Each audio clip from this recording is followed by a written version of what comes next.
So when you have a reference point for having come back in a season, there's a belief or conviction, a certain degree of faith that you can do it again. You can duplicate those comeback results. And that's key play in this game came with 2 minutes, 7 seconds to go in the first half. Elias Harris committing a flagrant foul.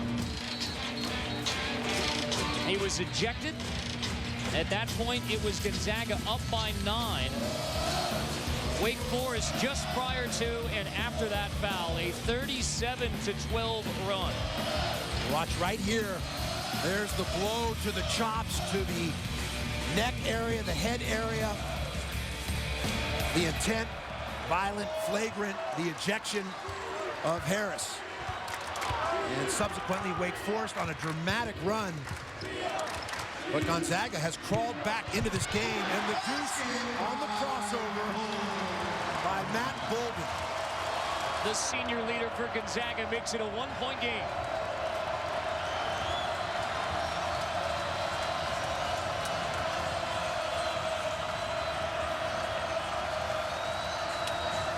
Gonzaga going to stay in their zone defense, and Dino Gaudio wants to talk it over. Even in East Lansing. Had the opportunity there to actually broadcast that game. One more look at Bolden exhibiting the left hand with the shot off the shot clock situation the officials were reviewing. There you are, the clocks didn't start. So there's going to be a few ticks taken away. That was the possession before. Remember, Wake had it called a timeout. Come tonight on ABC. Wake Forest 15 to shoot. And there's Aminu with the catch, and there's the other man, Ish Smith, right back to him. Excellently well devised, a little two-man game, a precise lob to the rim. Aminu with the flush. Ishmael Smith to Al-Farouq Aminu for the big bucket. Wake by 3. Bolden takes it straight into the Wake defense. Bobby Sacre on the post, stripped by Williams. Loose ball, jump ball called. Possession arrow keeps it with Gonzaga. Well, thumbs up to Dino Gaudio. Well-devised timeout late in the game.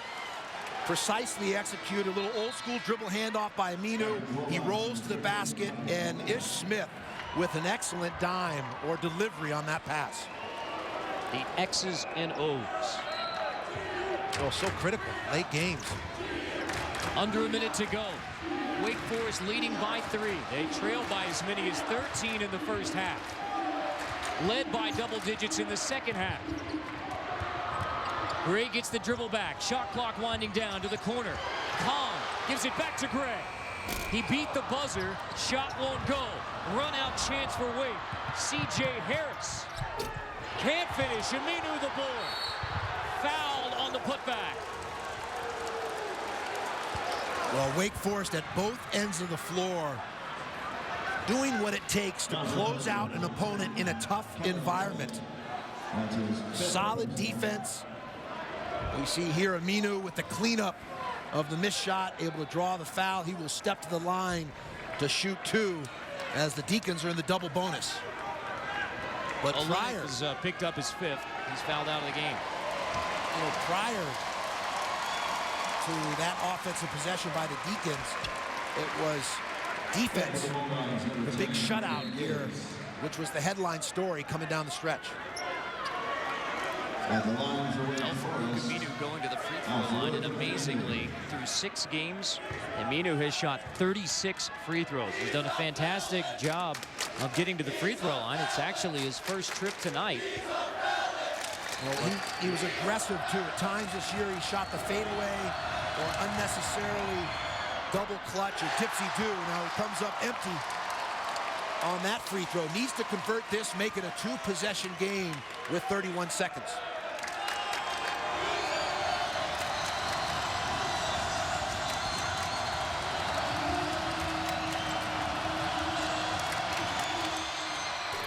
Aminu misses them both.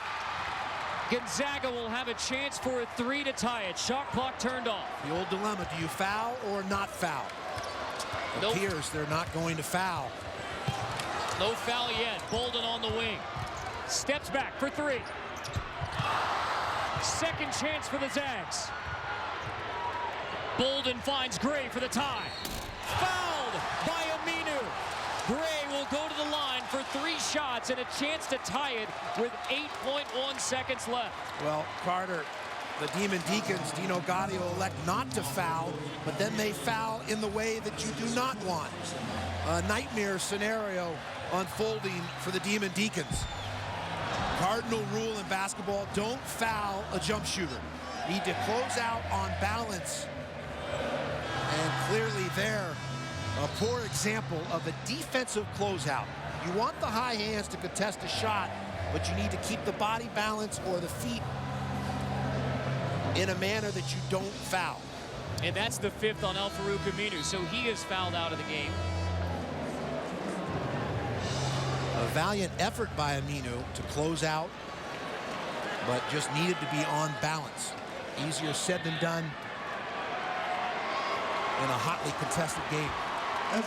So Stephen Gray going to the free throw line for 3 shots to tie it. 82% foul shooter on the year, Gray. Part of his 10 second half points is 6 of 8 from the free throw stripe, all in the second half. Friendly roll on the first. The junior out of Bainbridge, Washington, in the Seattle area, who was scoreless in the first half, 11 in the second. Misses the second. Now there's time to run a stunt, and you can choose to miss the shot and try and tip the ball back and gain a second possession, something you work on in a daily situation in practice, late game scenarios, or do you try and convert and then foul? Gray misses the second. Wake Forest rebound. Stewart is fouled with 5.8 left on the clock. Still plenty of time here. No time for the Gonzaga to hang their head. How about the free throw misses? Aminu misses 2 to keep Gonzaga in it, and then Gray misses 2 out of 3. I think on that last free throw, wouldn't be surprised if Gray wasn't trying to miss intentionally to secure possession. Valiant comeback here by Gonzaga. Stewart still needs to convert these 2 free throws to make it a 2-possession game. He shot 2 foul shots in his Wake Forest career. He's a freshman. This is just his 7th game. 2 shots. If he makes the second, back to a 2-possession game with 5.8 and no Gonzaga timeouts. And so many contributors for the Demon Deacons. We knew about Amino and Ish Smith, but Stewart, Harris making big contributions as well. The big men of the Demon Deacons, a yeoman's effort on the boards as well. Missed the second. Gonzaga still has a chance. Foul. Ooh, close to an intentional there. Very fortunate. But they did choose to foul inside of 6 seconds on that possession, not allow Gonzaga to get the 3-point shot off. So Dino Gaudio continuing to push all the right buttons. Now that's very close to an intentional foul. Was not necessarily going for the ball, but went for Bolden's body. And that's the danger and why so many coaches avoid fouling in these situations. If you don't practice it on a daily basis, you don't want to try and do it in the game. You have to rehearse and focus on how to foul. It sounds simple, sounds basic. Bolden misses the second. Big call here. John Hughes has it. I believe it's lane violation. Bolden was trying to quick shoot it, missed the second, so that Gonzaga could rebound and have a chance for the tie. Well, this one doesn't even hit the rim. Only the backboard, a valiant effort. A little moxie, heads up attempt by Matt Bolden to no avail.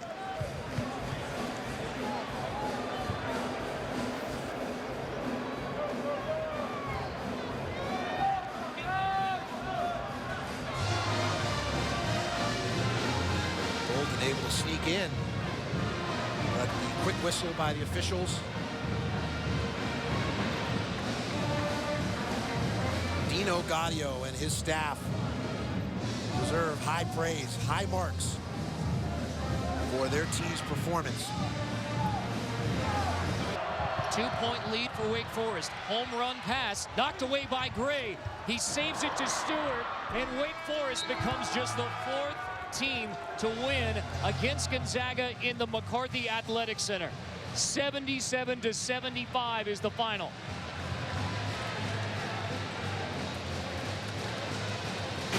From 13 down in the first half, Wake Forest uses a 37-12 run to take command of the game, and they hang on for a 77-75 win over 16th ranked Gonzaga.